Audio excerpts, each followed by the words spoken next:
Hey everyone, welcome back to my channel. Today will be amazing. I am currently outside right now and I thought this would be a really awesome place to film because nature, but what I didn't realize, or what I forgot really, is that I'm right by the road. So you're probably hearing all the cars go by, and there was this other vehicle that's just been driving around. I think they were like spraying for weeds. Anyways, it was kind of annoying and I had to wait for it to go by and I can still hear it. So hopefully it's not too loud. I have had a very productive week. I've had tests and quizzes and I've done homework and it's been great. The reason I've been so productive is because I've been trying to be really diligent about making to-do lists, and that is actually something I really enjoy doing because I am way more productive when I have a list of things to do that I have thought about ahead of time. When I accomplish everything on my to-do list, I feel like I have met my goal for the day and I feel very productive and happy. Ah!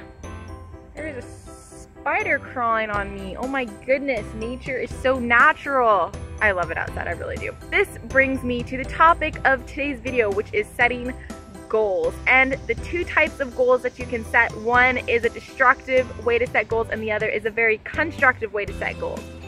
Oh, it's so loud. Can you hear that thing beeping?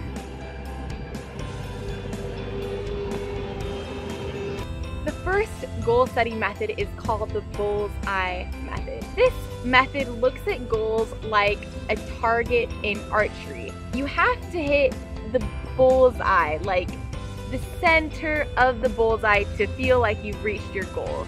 It doesn't really matter if you hit your target, you have to hit the bullseye, and if you don't hit the bullseye, you feel like you failed. This can be a pretty dangerous mentality, and I'm talking from personal experience here.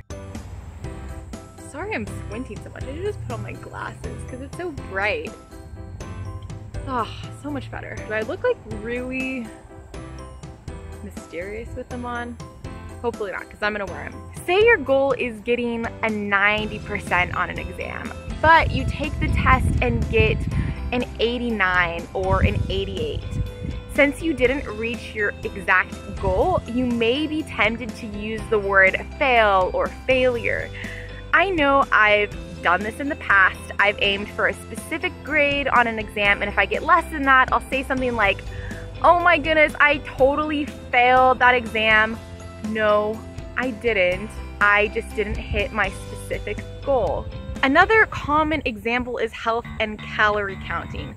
Say you want to be healthy, so you decide to completely cut sugar from your diet. You are going to quit cold turkey. But then you slip up and have just a tiny piece of chocolate because you were so tempted and it just looked so good. In your mind, you've already missed the bullseye. Like, you've already had a little piece of chocolate. So it's easy to say at that point, oh well, I totally blew the diet. I might as well go finish that gallon of ice cream in the freezer. This can be a very destructive goal setting method because it really puts you into the all or nothing mentality. The next way to set goals that we're going to be talking about is so much better and way more constructive, and that method is called the end zone method. As the name suggests, this method allows you to look at goals like they do in football.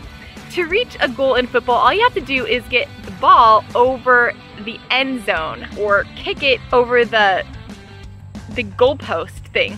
Okay, so this is really embarrassing, but I could not remember what they called the goalpost in football. So I texted one of my football enthusiast friends and was like, what do they call that metal thing in the end zone that they kick the football over?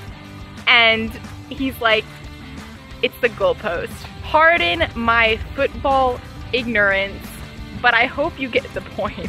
A goal in football is a range.